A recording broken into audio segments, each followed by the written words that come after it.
Okay, so good day everyone.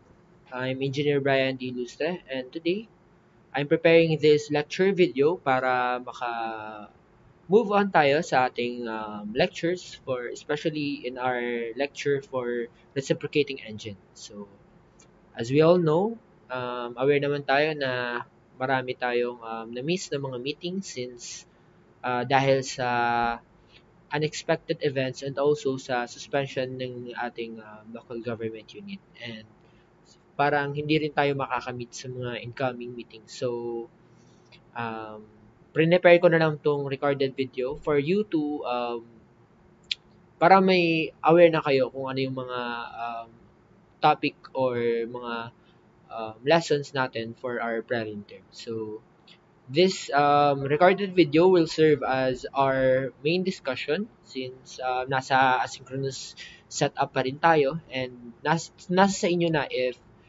kailan nyo papanoorin at your own pace na lang and your own time. So, today, our first topic for our preliminary term is all about history and development of reciprocating engines. So, the content of this discussion is all about the history of reciprocating engine, the types of reciprocating engines, and also the engine cooling systems. So for our introduction, main questions that needs to be answered in this course is all about what is a reciprocating engine. So what is the use and purpose of this engine? So it is expected that at the end of this discussion, meron na kayong idea kung ano nga ba yung reciprocating engine and also ano yung use tsaka purpose ng specific type ng engine na ito. So, yeah. So first one is the main answer for the first one is to overcome drag. Airplanes use a propulsion system to generate a force called thrust. So as we all know, yung thrust ay isa sa four forces of flight na alam natin. In this case, when we have an aircraft, the thrust is the forward force of the aircraft. So ayun, the main responsible component of an aircraft that produces thrust is our propulsion system. So with regards to this, our propulsion system varies on different aircrafts. Okay? So meron tayong reciprocating engines as also gas turbine engines. So number two, an aircraft engine or power plant produces the thrust to propel the aircraft. There are two main types of power plants used in aircrafts. The type of aircraft, the first one is the reciprocating engines, also known as piston engines. It is also, isa rin sa tawag sa kanya ay isang internal combustion engine. Okay? So, in combination with a propeller to produce thrust. So, in an aircraft that uses or utilizes a reciprocating engine, hindi yung engine mismo yung nagpo-produce ng thrust. Yung main component na nagpo-produce ng thrust is the propellers. Okay? So, dapat malinaw yun sa atin na yung engines ay yung nagpapaikot ng propeller, which is yung propeller din yung nagpo-produce ng thrust na pinoprovide or kailangan ng aircraft to propel. Okay? So, the next one is the gas turbine engines. So, the gas turbine engines produce the thrust by increasing the velocity of air flowing through the engine. So, okay, in comparison with the reciprocating engine, when we say gas turbine engines, yung mechanism niya ay pinapabilis niya yung hangin. Yung mismong engine mismo yung nagpo-produce ng thrust. Unlike the reciprocating engine which uses propeller, yung gas turbine engines naman, siya mismo yung nagsasak ng air and also yung air na yon yung ginagamit niya para pabilisin at makapag-produce ng thrust. Okay? All of these power plants also drive the various components to support the operation of an aircraft.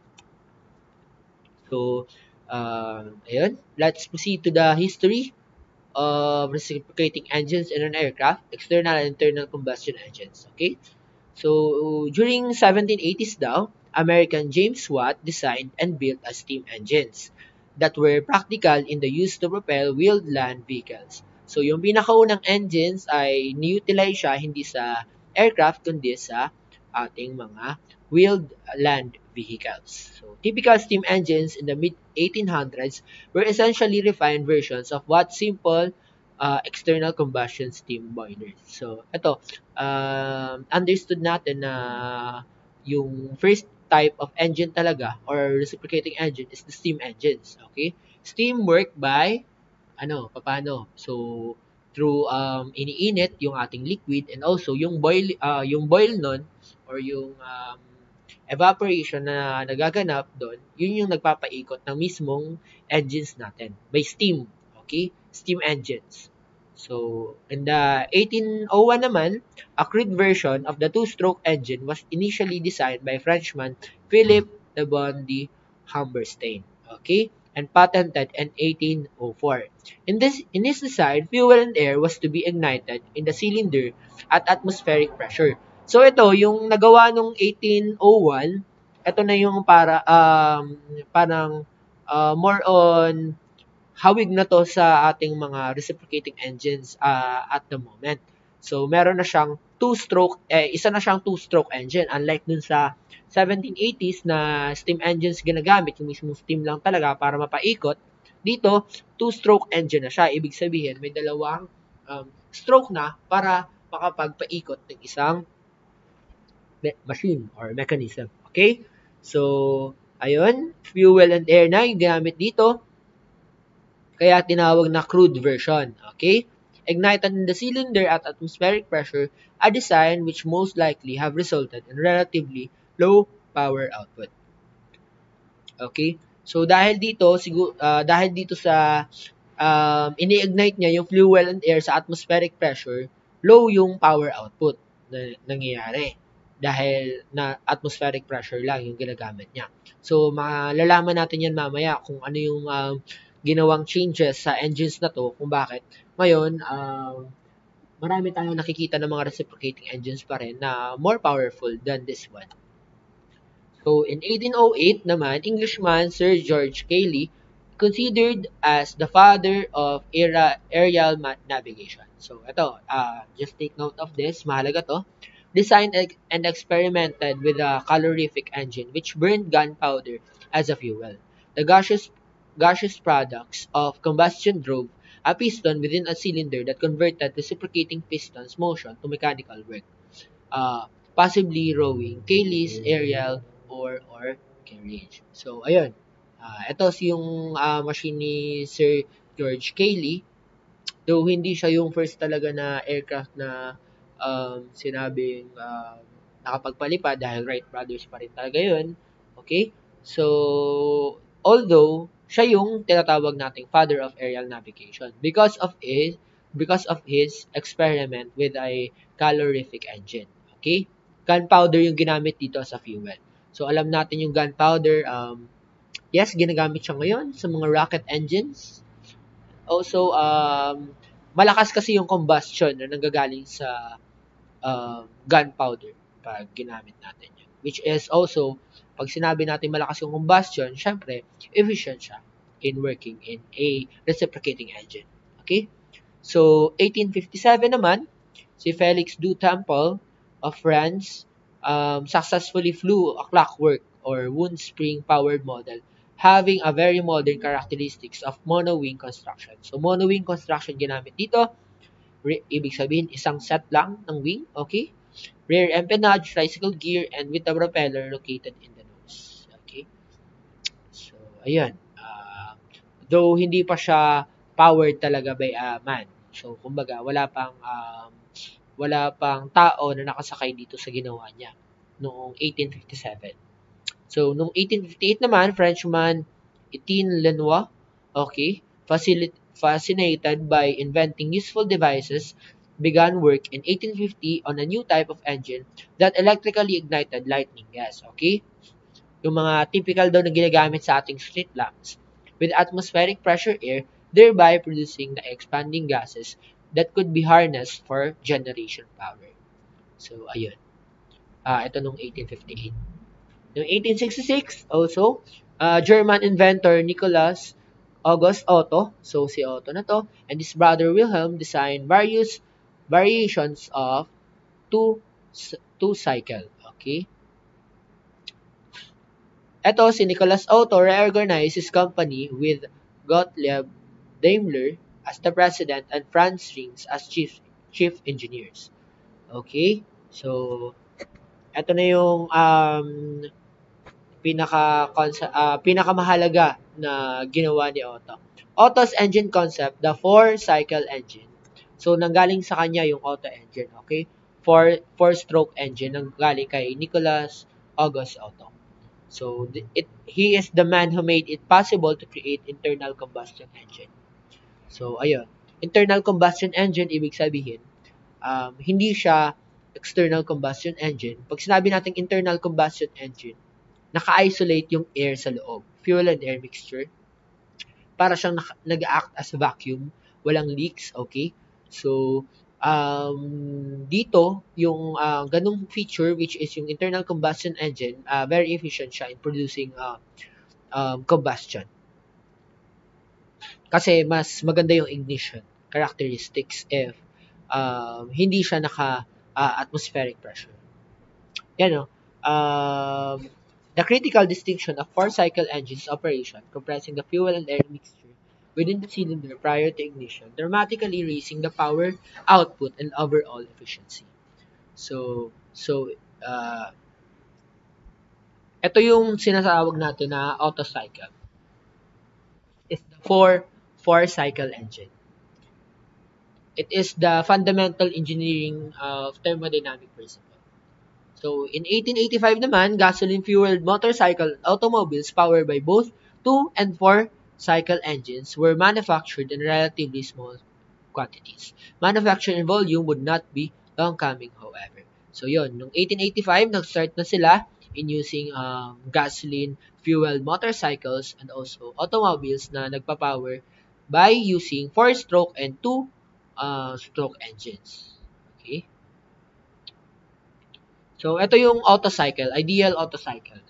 Ito yung pinaka-principle ng ating mga 4-cycle engines. So, as you can see, kasi wala kayong thermodynamics. So, with regards to this one, as you can see, meron tayong plot points dito, 1, 2, 3, and 4.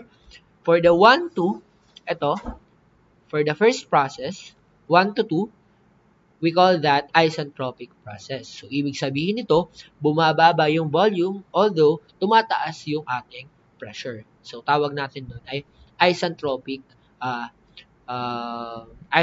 compression. So, compression siya dahil bumaba yung volume. So, ibig sabihin, parang kinompress natin yung volume from this value, pumunta siya dito sa 1 to 2. For our 2:3 naman, ito yung constant volume combustion.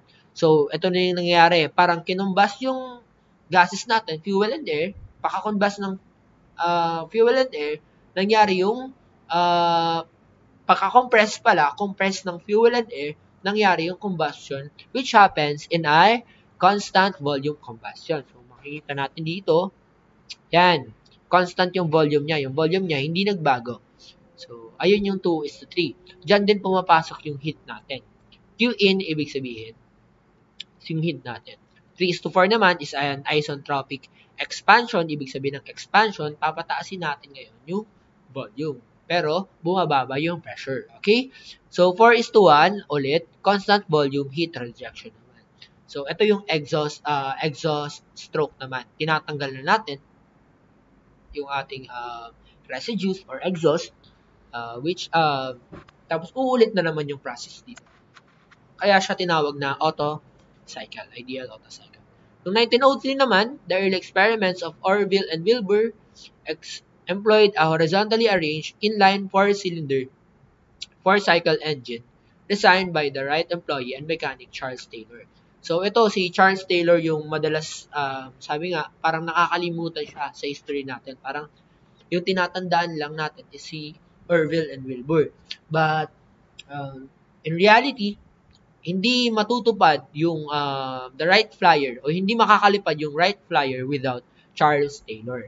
So, itong si Charles Taylor, siya yung employee and mechanic na nung sinabihan ni Wilbur and Orville na kailangan namin ng engine na ganito, which corresponds to their flight specifications, si Charles yung gumawa ng engine para sa kanila. So, this engine which powered the Wright Flyer on December 17, 1903, when Orville flew those memorable 12 seconds over Kitty Hawk, North Carolina, produced a consistent 12 HP peaking as much as 16 horsepower. So, ayun, si Charles Taylor. Tatandaan natin si Charles Taylor as yung mechanic na gumawa ng engine ng the Wright Flyer. So, noong 1904 naman, after some Wright design modifications were made, the engine seemed to improve with use. These have attributable to loosening up following braking, resulting in reduced internal friction and apparent power gain. Later, the Wright designs included a series of V8 engines. Okay, so V8 engines yung ginamit nila. Although they were contemporaries, Manley had designed an engine that was decisively superior to Taylor engine. So, dito naman, hindi na si Charles Taylor yung mechanic or tagagawa nila ng engine. Si Manley naman. Okay? Such experimental efforts would pave the way for future successful engine designs. Okay?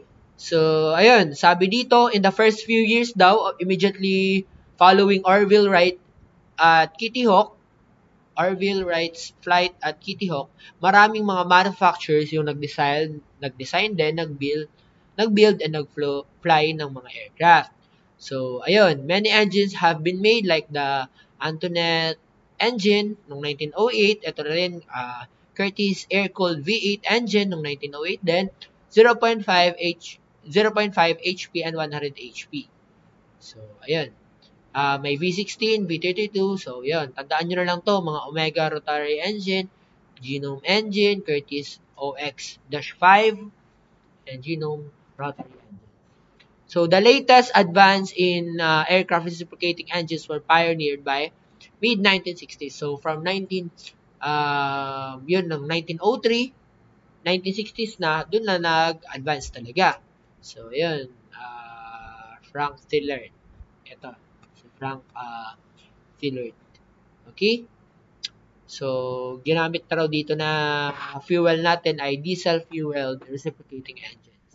So, yung diesel-fueled reciprocating engines, though medyo madalang na siya ngayon, pero madalas pa rin siyang ginagamit, lalo na sa mga reciprocating engines natin. May mga aircraft pa rin tayo ngayon na gumagamit ng diesel. Okay? Pero mas to sa mga more on sa mga land vehicles talaga. Okay?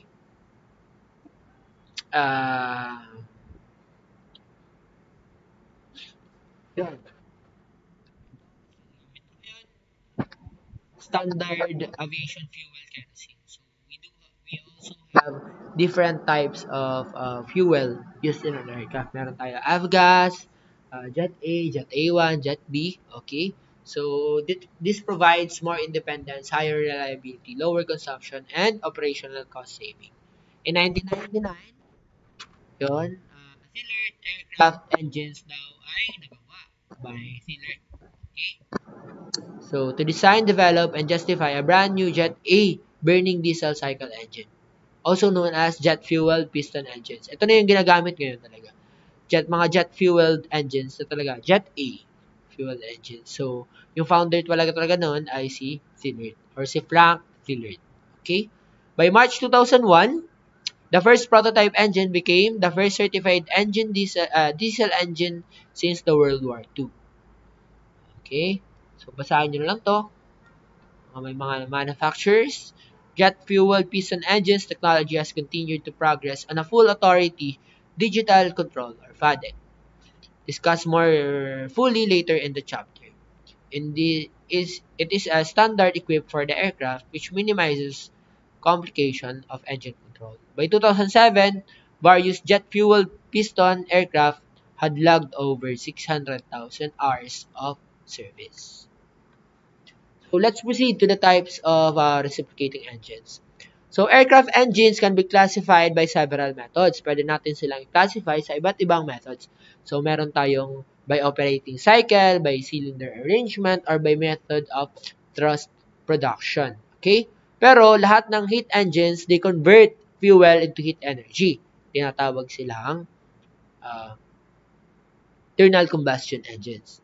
Okay? Most of the current aircraft engines are of the internal combustion type because of the combustion process takes place inside the engines. So, yun yung tinatawag natin na internal combustion type engines.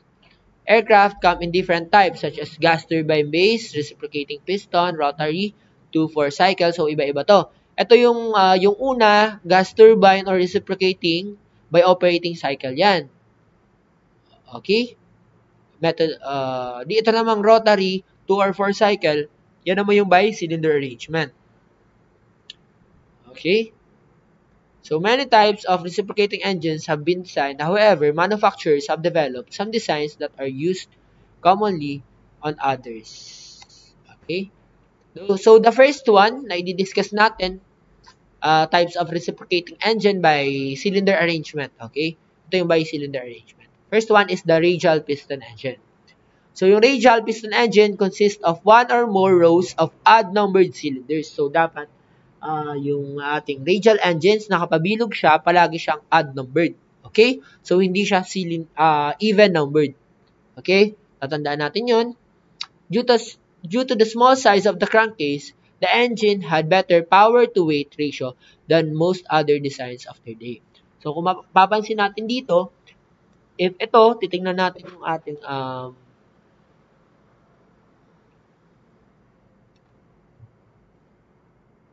okay, back natin.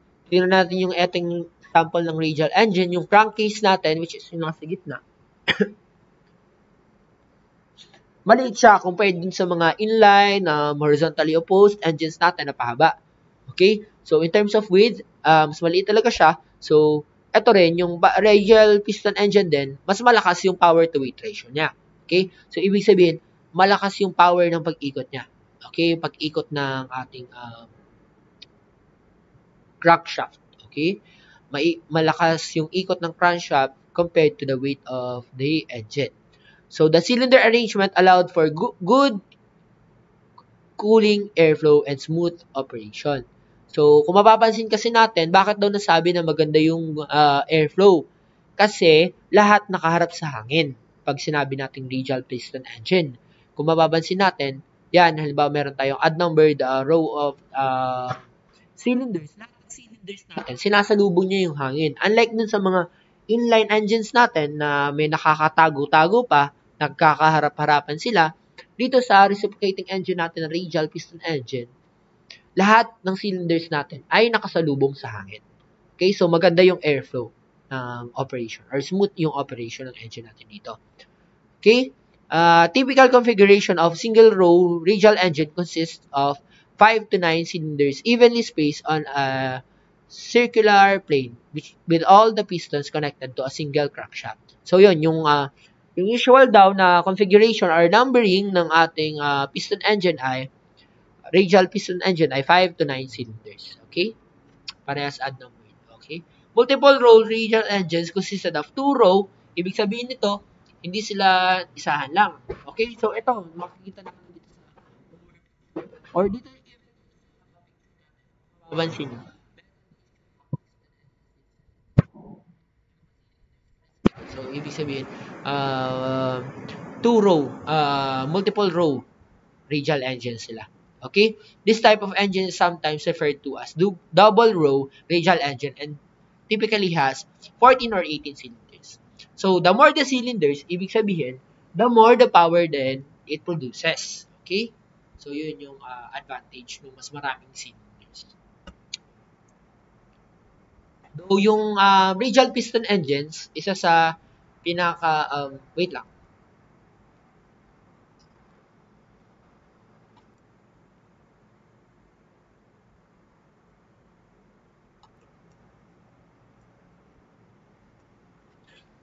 So, ayun, I'm back. So, going back to this radial piston engine, isa sa pinaka-disadvantage niya is the vibration. So, kung mapapansin natin, since naka one line lang siya or two line, single row or double row, kung mapapansin natin, merong epekto sa vibration characteristics ng ating engine. Since isa lang yung line, isa lang yung row or masabi mo nating multiple row, since isa-isa lang to nagko-combust sa bawat pistons or piston cylinders natin, hindi balanced yung nagiging combustion na nangyayari. Kaya kung mapapansin natin yung mga naka-radial engines or piston engines, prone sila sa structural damage dahil sa vibration characteristics niya. Dahil walang nag-o-oppose, unlike dun sa mga single type and single or horizontally opposed engines, problema dito is the vibration kasi hindi balanced. Also, isa rin sa nagiging problema ng mga radial piston engines is the tinatawag natin na oil stagnation.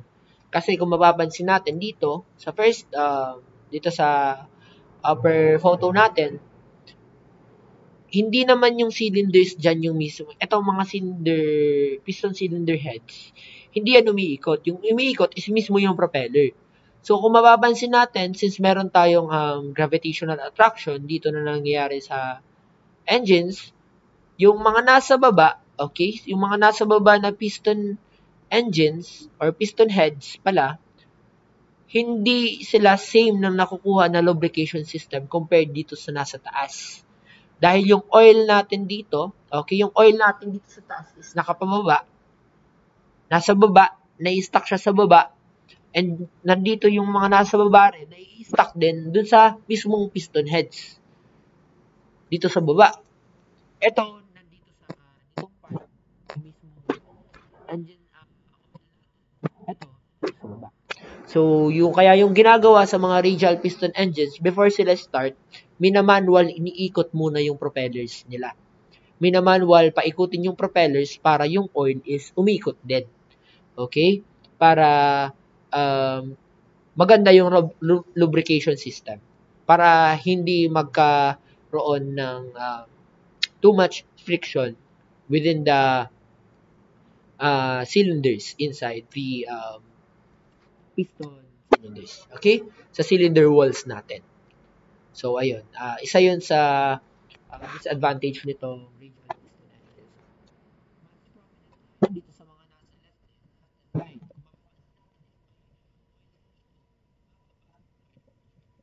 Almost half lang yung lalagyan niya. Okay? So, next one is the inline engine. Kasi tayo din sa inline. In an inline engine, generally has an even number of cylinders compared to radial engines, yun, odd numbered. Ito naman ay even number dapat. Okay? So, one line lang to. Okay? Although some 3-cylinder engines have been constructed. So, meron din daw 3 cylinders engines, inline engines. Pero madalas, pag more than 3, so even numbered yung mga cylinders natin dyan. Usually found in 4 or 6-cylinder configurations. It is also considered a straight type engine because of its cylinder arrangement. Advantage nito over our radial engine, itong inline engine natin, maliit lang yung clearance niya. Okay? So, maliit yung mismong sasalubong sa hangin. So, ibig sabihin, mas konti yung drag na mapuproduce nitong inline engine natin compared dito sa radial piston engines. Radial piston engine, sobrang laki ng engine na to. Nakapalibot talaga yung mga cylinders. Yung cylinders na to, nakaka-contribute to sa drag na napoproduce ng ating aircraft. Okay? Which is, tapang drag, kalaban talaga siya ng thrust. Okay? Kalaban ng thrust is yung drag. So, mas favorable if mas aerodynamically seamless yung ating aircraft. So, yun. Yung inline engine natin, since single row lang siya, konti lang yung sumasalubong sa hangin, though, mas pangit yung cooling system nito compared dun sa ating radial engines. Kasi, hindi lahat or hindi same na nare-receive na air yung nare-receive na air yung mga piston engines natin. This engine may either be liquid-cooled or air-cooled, aligned in a single row parallel in crankshaft. So, dito natin makikita na merong liquid cooling system na inintroduce kasi hindi nga masyadong maganda yung air cooling system natin pag inline engine yung usapan. If the engine is designed to operate with the cylinders below the crankshaft, it is called an inverted engine. Okay? Ganito pag inverted engine. cylinders below the crankshaft. Ito yung crankshaft natin. Nandito yung cylinders niya sa baba. Inverted inline engines. Ito naman ay normal inline engines. Okay? If the engine decide to operate within the cylinders above the crankshaft, it is also called upright engine. Upright pag nasa taas, inverted pag nasa baba.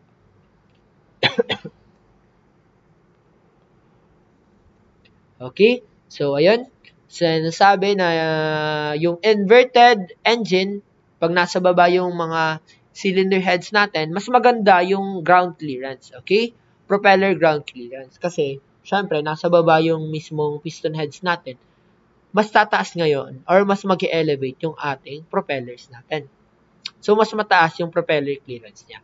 So, ano nga ba yung kinagandahan ng mataas na propeller clearance? Syempre, hindi siya prone sa FODs or sa mga foreign object debris. Hindi siya prone sa mga bato-bato kapag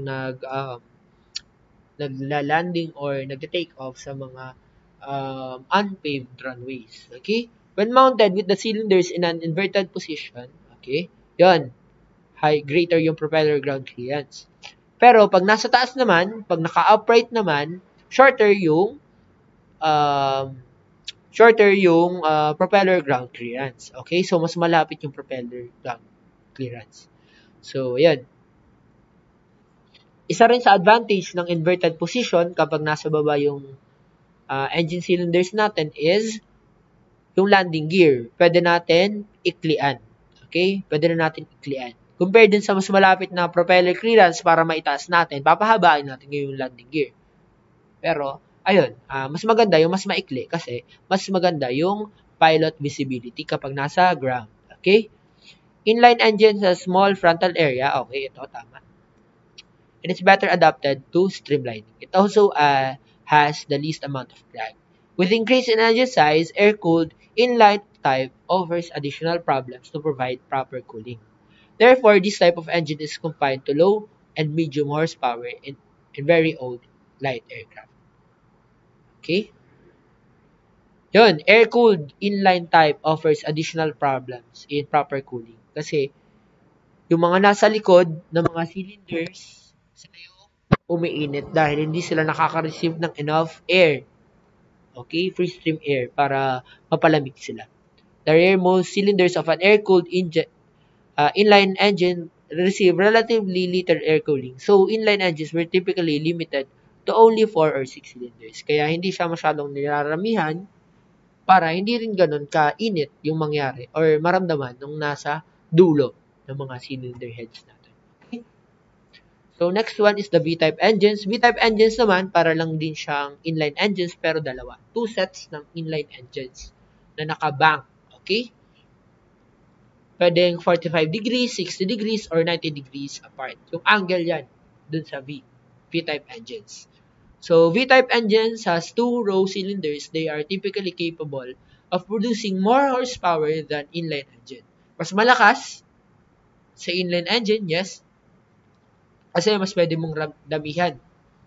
So, dun kanina, 4 to 6 lang yung cylinders. Dito ngayon, sa V-type engines natin, 8 to 12 cylinders yung ginagamit sa V-type engines. Pwedeng liquid-cooled or air-cooled pa rin. Ito madalas yung mga V-type engines, maganda siya, ginagamit siya, typically, lalo na sa mga land vehicles din, yes. And also sa mga aircrafts, may gumagamit din ng mga V-type engines. Kasi V-type engines yung ginawa as a compromise between horizontally opposed engines and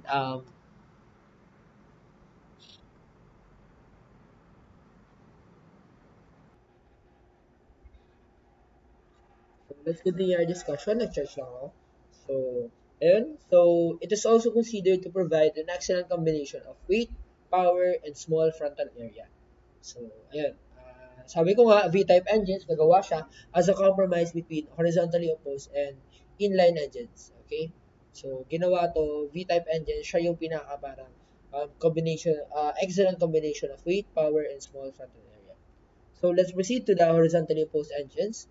Ito naman, horizontally opposed engines, siya yung naka-flat. Okay? Naka-flat na parang inline, pero both sides merong cylinders. Horizontally opposed or opposed type engines are the most popular reciprocating engines used on light aircrafts. Okay? So, siya yung pinaka-madalas ginagamit sa mga light aircraft. Okay?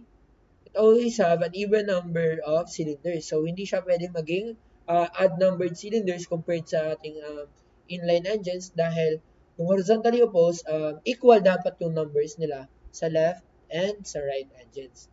Para na rin sa vibration characteristics, para may nag-o-opposean.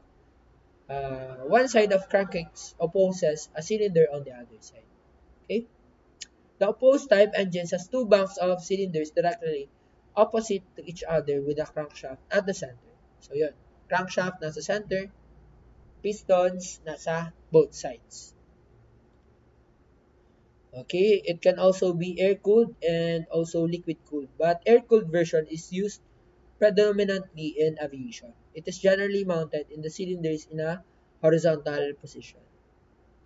So yun, opposed type engines has low weight to power ratio. So ibig sabihin magaan siya, okay? Magaan pero malakas yung napuproduce niyang horsepower. Its narrow silhouette makes it ideal for horizontal installation of aircraft wings with twin-engine applications. Another advantage of horizontally opposed engine is low vibration characteristics. Maganda yung vibration characteristics ng horizontally opposed since may nagkokontrahan ng movement. Okay? Left and to right movement ng pistons natin, merong opposing force. So, balance yung nagiging characteristic or vibration characteristics ng ating engine. So, let's proceed to the engine cooling system. So, a system within the engine that controls the engine temperature is known as the engine cooling system or the cooling system. The cooling system is to provide the internal combustion engine for the following reasons. So, bakit kailangan natin ng cooling system sa engines natin? So, the temperature of burning gases in the engine cylinder reaches up to 1,500 to 2,000 degrees centigrade. So, which is above the melting point of the material, cylinder body, and the head of the engine. So, madalas ito platinum, a metal which one of the most highest melting points, melts at 1750.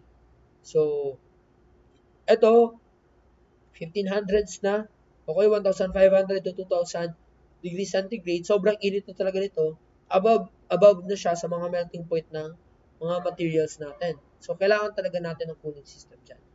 Okay? Madalas, ito, sinabi dito na platinum, pero hindi naman platinum yung ginagamit sa piston heads natin. Madalas, meron din mga other metals such as aluminum, ganyan. Also, therefore, if the heat is not dissipated, it would result in the failure of the cylinder material. Number 2, next reason is due to very high temperatures, the film of the lubricating oil will get oxidized, thus producing carbon deposits on the surface. So yun, during pag sobrang init na raw, yung nangyayari, yung lubricating system natin, yung oil natin is nag-oxidize siya. So nagiging carbon deposits sa surface. Ito yung mga itim-itim na parang powder na kulay itim, which is pangit or iniiwasan natin para sa internal combustion operation ng ating engine.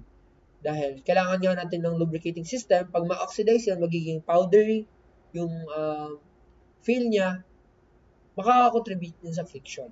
Okay, this will result in a piston seizure. Okay? Due to overheating naman, number 3, large temperature differences may lead to a distortion of the engine components due to thermal stress setup. This makes it necessary for the temperature vibration to be kept at minimum. So, yun. Other than the piston itself, kailangan din ng other components. Okay? Na yung other components din, prone din sila sa very high temperatures. So, kailangan makontrol natin yung temperature doon. Okay? May tinatawag tayo ito na due to the thermal stresses. So, kailangan minimum yung temperature variation natin dyan. Higher temperatures also lower the volumetric efficiency of the engine. Adversely affects the combustion of the fuel and air charge. Okay? So, ayun. Ito, tandaan nyo, pag sobrang init ng ating piston, ng temperature natin sa loob ng engine natin, pwede yung fuel and air mixture magiging preheated, so iinit na siya, dun pa lang, before pa lang mangyari yung combustion, okay? So, pwede siyang magkaroon ng premature combustion which causes detonation, knocking, and undesirable conditions. There must be also a way to eliminate heat before it causes damage. So, ito, pag sobrang init daw ng fuel and air mixture natin, imbes na gusto na natin siyang mag-combust dun sa specific stroke ng ating engine, nagko-combust siya mag-isa beforehand. So, pangit yun. Yung nangyayari doon is ito, detonation. Para pumuputok siya kusa mag-isa before pa yung combustion or combustion phase ng ating engine. So, also knocking and also some undesirable conditions. Nakakasira yun ng ating engine kapag may premature combustion na nangyayari. Cooling system serves two purposes in the working of an engine. It takes away the excessive heat generated in the engine and saves it from overheating. So yun, una, very self-explanatory. Next is it keeps the engine at working temperature for efficient and economical working. So kailangan natin yun. Dapat working in a normal temperature and also kailangan wag mag-overheat yung ating engine. Several effects of excessive heat engine with the heat within the engine cause adverse effects on combustion of fuel and air charge and also weakens and shortens life of engine parts. So if mga other engine parts, if palagi silang exposed to very high temperatures, okay, so maaaring mapaikli yung buhay nila. Impairs lubrication, also yung tinatawag natin kanina na nag-oxidize yung lubrication system. It must be capable of removing about 30% of the heat generated in the combustion chamber. So yun, isa yun sa requirement ng efficient cooling system. Dapat 30% ng heat generated natatanggal niya. Too much removal then lowers the thermal efficiency of the engine. Pangit din if sobrang lamig. Okay? Kasi kailangan natin yung init para mag-combust yung engine. If sobrang lakas ng cooling system natin, sobrang lamig, maaaring mag-yellow pa, masira yung engines natin. Makaka-affect, hindi mag-combust yung engines natin. So, it should remove heat at fast rate when the engine is hot. Dahil alam naman natin, yung reciprocating engine natin, sobrang bilis ng operation yan. Okay? So, hundreds of RPM yan. Okay? So, kailangan natin, mabilis din yung pagtanggal ng heat or bilis ma-dissipate yung heat. For our air cooling system, this isa na tong type ng engine cooling system. Air cooling system, ginagamit niya yung stream of air, okay, which is obtained from the atmosphere. In its simplest sense, ito pag air cooling system, hangin, normal na hangin, free stream air yung ginagamit para palamigin yung engine natin. Okay? Nagagawa to by means of fins around the cylinder or cylinder heads. Ito yung tinatawag natin mga fins. Okay? Yan na yun. The cylinder heads, may mga fins. Diyan papass through, okay, yung ating hangin para ma-normalize or ma-distribute mabuti yung ating free stream air all throughout the cylinder heads. Cowling and baffles are designed to enforce air over the cylinder cooling fins. Okay? Kung mapapansin natin ito, baffles, yung harang dito sa gitna, para pag tumama dito yung hangin, okay, bababa siya para papaigutan tong mismong cylinder heads natin ng hangin. Cowling and baffles are designed to force air over the cylinder cooling fins. Baffles direct the air close around the cylinders and prevent it from forming hot pools of stagnant air while maintaining the streams crushed by unused. Okay? Blast tubes are built into baffles to direct jets of cooling air into the rear spark plug elbows of each cylinders to prevent overheating ignition leads. So, may tinatawag tayong blast tubes. Blast tubes, ito yung makikita mo sa mga baffles na nakadirect dun sa mga spark plugs natin. So, spark plugs natin, it must be also maintained at a normal temperature, normal operating temperature. So, yun, meron tayong ginagamit na blast tubes para mapalamig din sila. For the air cooling system, yan, we also have the following factors: total area of the fin surfaces, velocity and amount of cooling air, and the temperature of the fins and cooling air. Okay? Advantages ng air-cooled engines. Okay? Its design is simple. So, hindi mo na kailangan ng mga complex designs. Kailangan mo lang mapacirculate yung hangin sa loob. Lighter in weight compared to water-cooled kasi yung water, syempre, mas mabigat siya kaysa sa hangin. Okay? Wala rin siyang water jackets, radiator, circulating pump na mahanap mo sa water-cooled engines. Cheaper to manufacture because wala nang iba't ibang components pa. And also, it needs less care and maintenance. In comparison to water-cooled system, kailangan mo talaga i-check yung mga water jackets, radiators, yung mga tubes palagi na walang leaks, ensure na walang leaks. Okay? So, mas less maintenance heavy itong ating air-cooled system as compared to water-cooled system. Okay? Extreme climatic conditions in the Arctic or where there is a scarcity of water such as in deserts. Okay? So, yun. Di ka rin problema dahil sa buong nag-ooperate naman yung aircraft mo, palagi naman may hangin dyan. Okay? No risk of damage from frost such as cracking of cylinder jackets or radiator water tubes. Okay? Dahil, syempre, mas prone sa freezing is yung water natin. So, the next one is the liquid cooling system. So, for our liquid cooling system, meron siyang ginagamit na engine block, okay? Internet-connected coolant, merong coolant ginagamit. Ito yun, yung tinatawag na, meron tayong water jacket. Nasa gilid yan ng piston walls natin. Okay? Core plug, and also dito, may mga nasa loob, merong water dyan na nagsisirculate. Okay? Meron tayong pump driven by a pulley belt and the crankshaft and drives hot coolant out of the engine to the radiator, which is a form of a heat exchanger. So, yung mainit na galing dun sa gilid ng combustion chamber, pinapalayo natin, pinapump natin, palipat dun sa radiator para mapalamig ulit and para ma-circulate. Okay? Unwanted heat is passed from the radiator into the airstream. Okay? And the cooled liquid returns to the inlet at the bottom block and flows back into the channels again. Okay? So, pinapaikot-ikot lang yung tubig natin dyan sa liquid cooling system.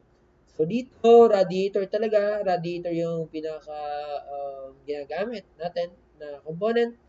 Linked to the engine rubber hoses and has a top and bottom tank connected by a core, a bank of many fine tubes. Okay? So, ayun.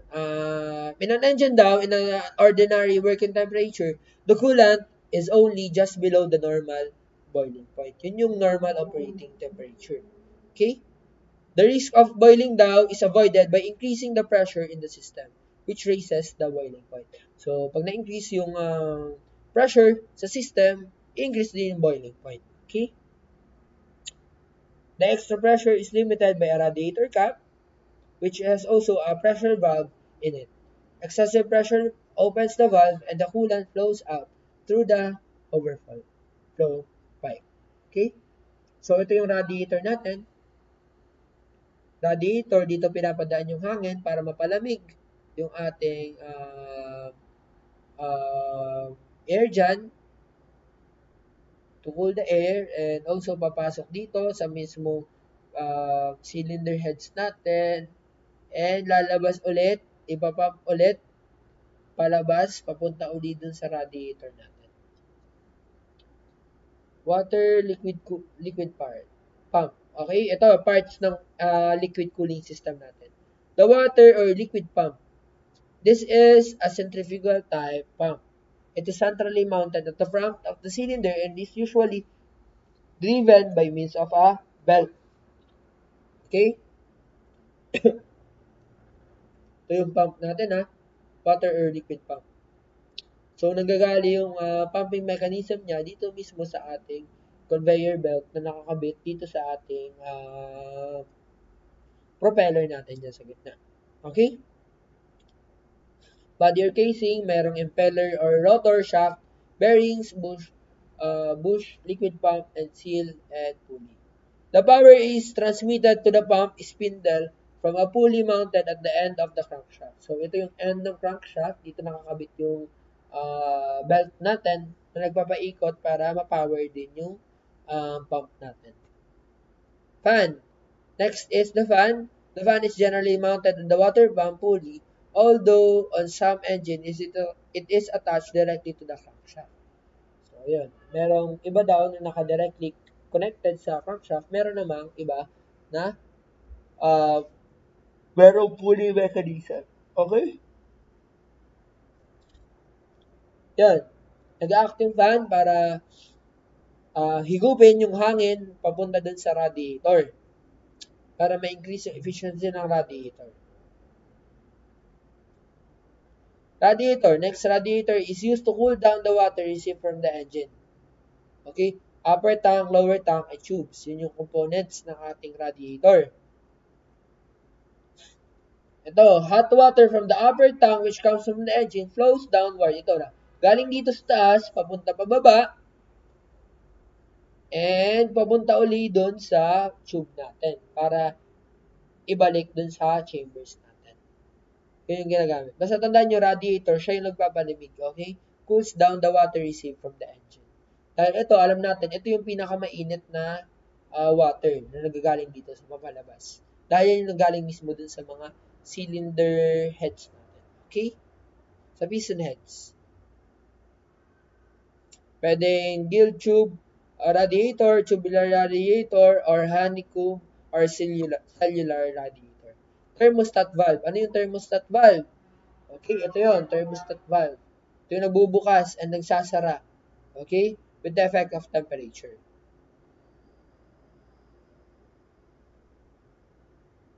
Okay, when the normal operating temperature is reached, the thermostat valve opens and allows hot water to flow towards the radiator. So, yung thermostat valve, siya yung nagbubukas para makadaan yung ating liquid, hot liquid natin, papunta dun sa ating radiator.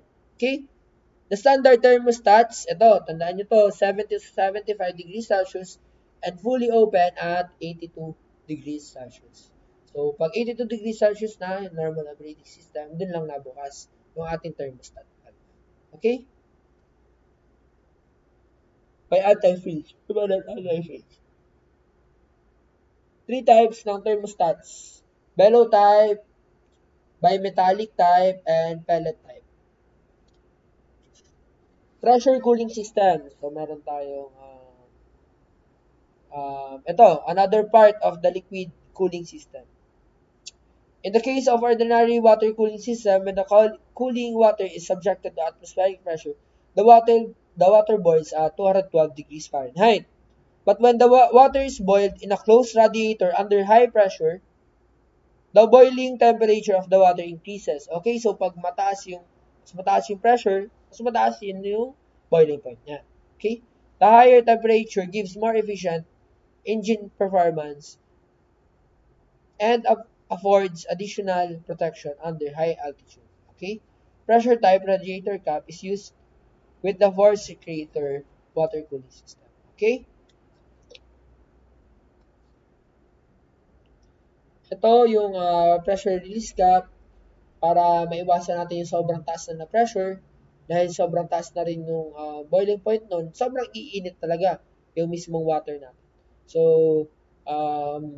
meron tayong pressure release cap dyan para mabababa yung pressure and also mabababa rin yung boiling point ng ating tubig. And also, para hindi mag-operate at too much heat yung ating mismong water. Okay? Anti-freeze solutions. Okay? Ito naman, dahil dito nga sa pressure cooling system, medyo pag bumaba na, meron tayong anti-freeze solutions. In order to prevent water in the cooling system from freezing, pag sobrang lamig naman daw, para maiwasan natin yung freezing, okay? some chemical solutions known as antifreeze are mixed with water. So, yun, hinahalo mismo to sa water na nakapaloob dito sa ating mismong water cooling system. Tandaan nyo to, the boiling point of antifreeze solution should be as high as the water. An ideal mixture should easily dissolve in water. And also, ito yung components. Meron tayong alcohol, denatured alcohol, glycerin, ethylene, glycol, propylene glycol, mixture of alcohol and glycerin, and various mixtures of other chemicals are commonly used as antifreeze. Pero madalas natatandaan ko itong glycerin and alcohol or denatured alcohol, madalas ginagamit yan as antifreeze solutions talaga. Not only in the water cooling system ng ating engine. Almost all reciprocating engines are identified by series of letters and numbers. So, ayun, kung mapapansin nyo, nung pinasearch ko kayo ng specific engines na gusto nyong i-feature sa ating laboratory, meron kayong hinanap ng mga models ng engines and meron silang mga letters and numbers na nagsisignify sa kanilang type. So, yun, meron yung mga paliwanag. For simplicity, the most manufacturers use the same identification system. So, meron tayong engine identification system. The first letter indicates the engine cylinder arrangement and basic configuration. So, first letter na yun. The first letter, engine cylinder arrangement and basic configuration. So, aircraft engine designations can also be confusing. The two biggest manufacturers have consistent nomenclature. Okay? Example, Lycoming O320 and Continental O320 are completely different power plants.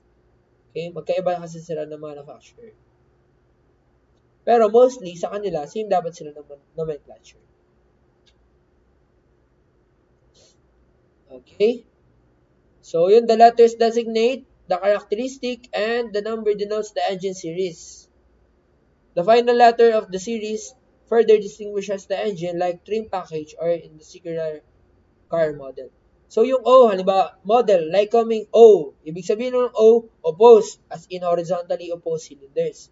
R naman, radial engine, V-type, V-type engines. T, turbocharged, TS, twin turbocharged or turbo supercharged. Complex types na yan. Ito turbocharged and twin turbocharged. Ginagamit yan madalas sa mga supersonic aircrafts. Okay? So, meron tayong OR, VT, and TS. Okay? Meron din tayong I, injected or fuel injected. S, supercharged. G, geared no section.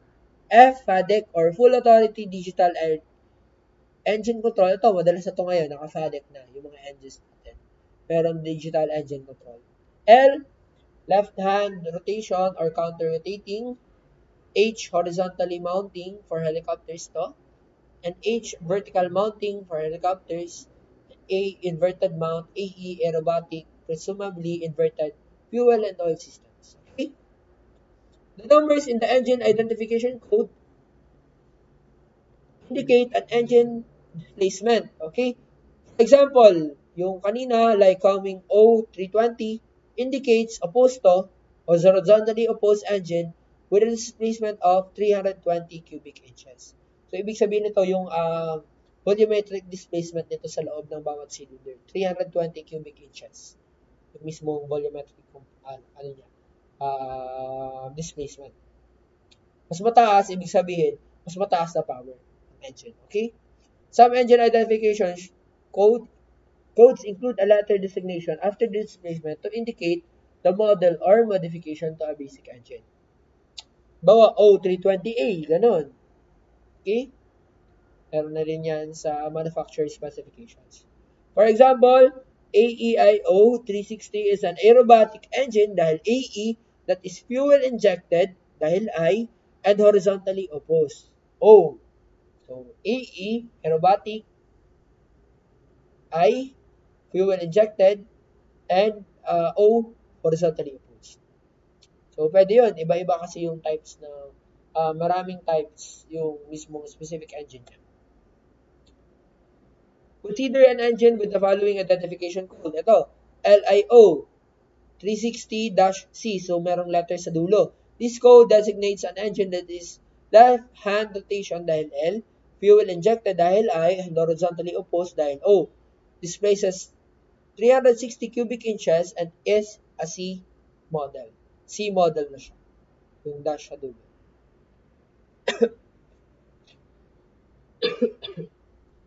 Tandaan nyo yan. Pwede yan lumabas sa exam, mga ganyan types.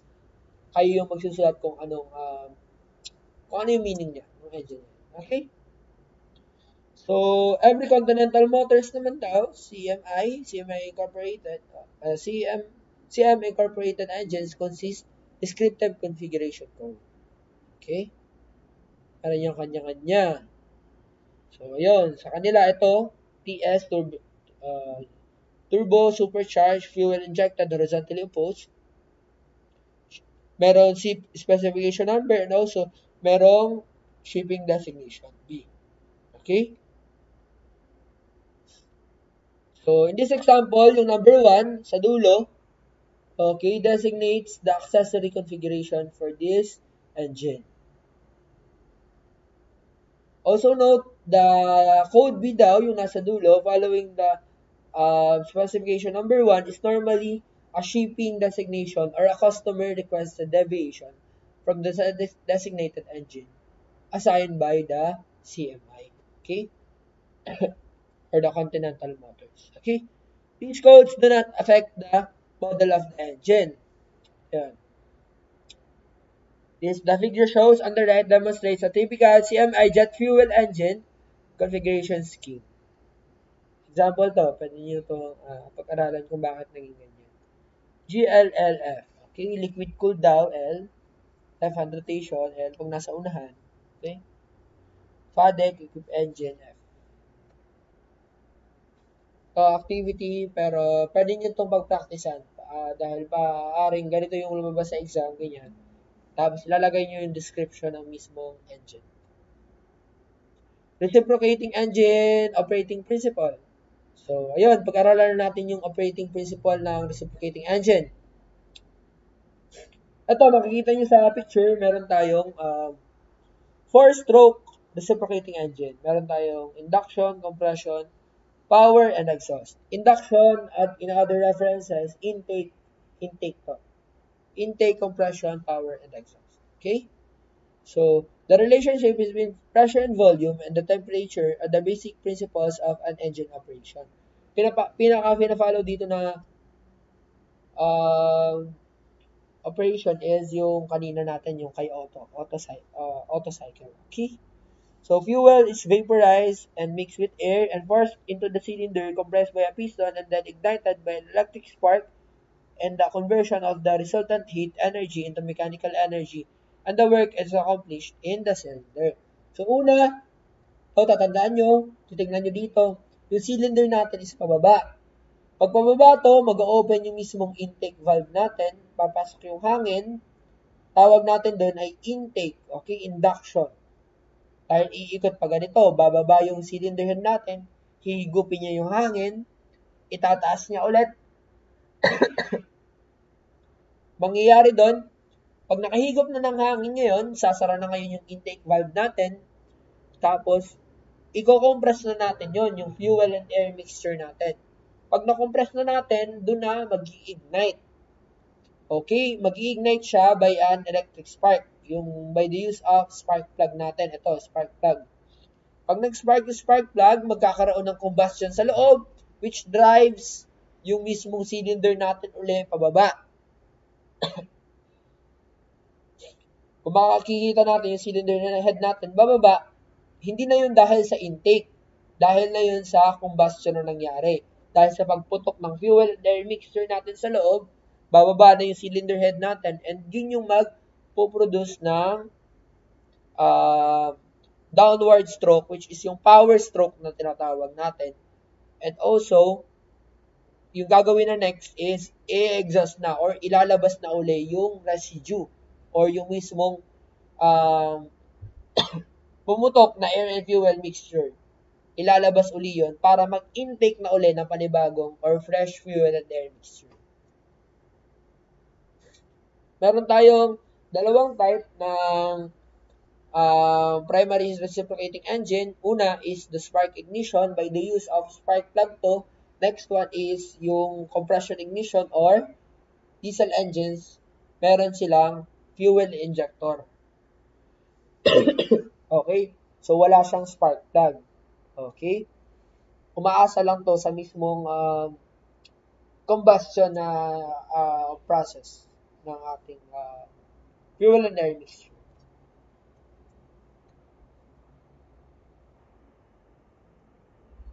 Okay, so we have here the two primary reciprocating engine designs. Una, ignition gasoline. Sabi ko nga kanina, ito yung merong ginagamit na spark plug. So, yung spark plug yung nag-i-spark or nag-i-ignite ng fuel and air mixture natin. Same lang sila na mechanical components. Yung pinagkaiba lang, yung gasoline engine natin, meron siyang spark plug. Yung diesel engines natin, wala siya spark plug. Meron siyang fuel injector. Okay? To, tandaan nyo to. Compression ignition engine first compresses the air in the cylinder, raising its temperature to a degree necessary for automatic ignition when the fuel is injected into the cylinder.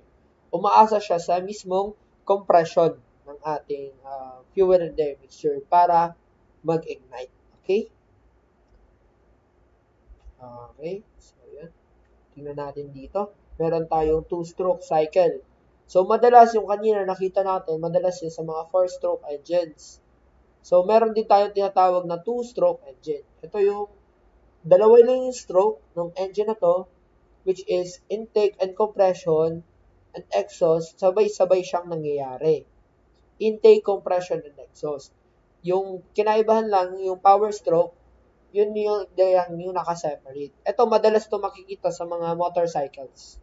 Itong two-stroke cycle. Mas simple kasi siya, pero hindi siya ganun ka-powerful. Okay? The conversion of chemical energy into mechanical energy occurs over a two-stroke operating cycle. So, tatandaan nyo lang dito, nasa gilid yung mismong fuel and air mixture niya. Sa gilid pumapasok. Dahil sabay-sabay nangyayari yung intake, compression, and exhaust. Yung nakahiwalay lang is yung power stroke. Unlike kanina, separate. Una, intake, sunod compression, sunod power, sunod exhaust. Okay? Dito, two-stroke engine siya. Modern two-stroke engines use conventional oil sumps. Ito yung nasa ilalim. Okay? Nasa ilalim yung oil sumps. Maganda naman siya. Pero yung pangit lang dito naka-inverted. Okay? Inverted yung mismong engine natin. Kasi yung oil sumps dito is iipon dito sa taas.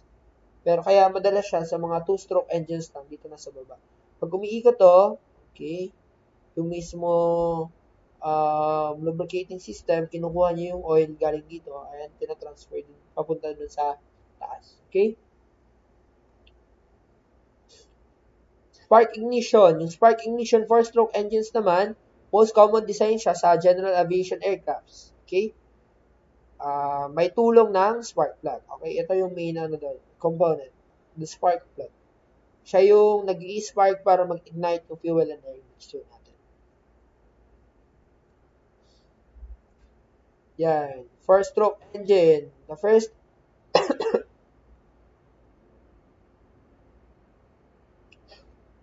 is the intake stroke. Next is intake stroke, paghigop ng hangin. Okay? Bubukas dito yung intake valve natin para mahigop yung hangin or mahigop yung fuel and air mixture natin. The next one is the compression stroke, which is the intake valve closes, sasara yung intake valve natin. Both valves sasara para makompress siya ng maayos. And pag na-compress na, nandun na sa top dead center yung ating mismong piston natin, doon na mag-i-spark, okay? Or doon na magko-combust para bumaba ulit, ma-force para sa power stroke. Okay? Ignition.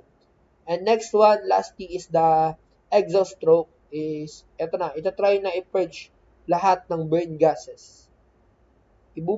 Ilalabas lahat ng residue or yung burn na fuel and air mixture para mag-intake na uli ng panibagong fresh fuel and air mixture. Okay? So, Ayun lang yung discussion natin dito sa module 1 natin sa reciprocating engines. So, I think i-review ko to pag meeting natin ulit. Mas maganda na magdala ako ng engine para mas ma-visualize nyo talaga siya. Actually, ayaw ko sana siyang i-discuss through online or recorded lecture dahil mas maganda siya na nakikita nyo. Okay? So, let's hope na next meeting makapag-lesson na tayo and also mapakita ko sa inyo yung proper na design or mechanism nitong 4-stroke engines dahil mahalaga itong strokes na to. And also, may introduce din ako na other topics such as the valve overlapping, kung kailan siya nangyayari, and also yung other ideas pa with regards to these types of engines and also for the mechanism of 4-stroke engines. Okay? So, yun lang. Thank you for listening and I'll see you next week.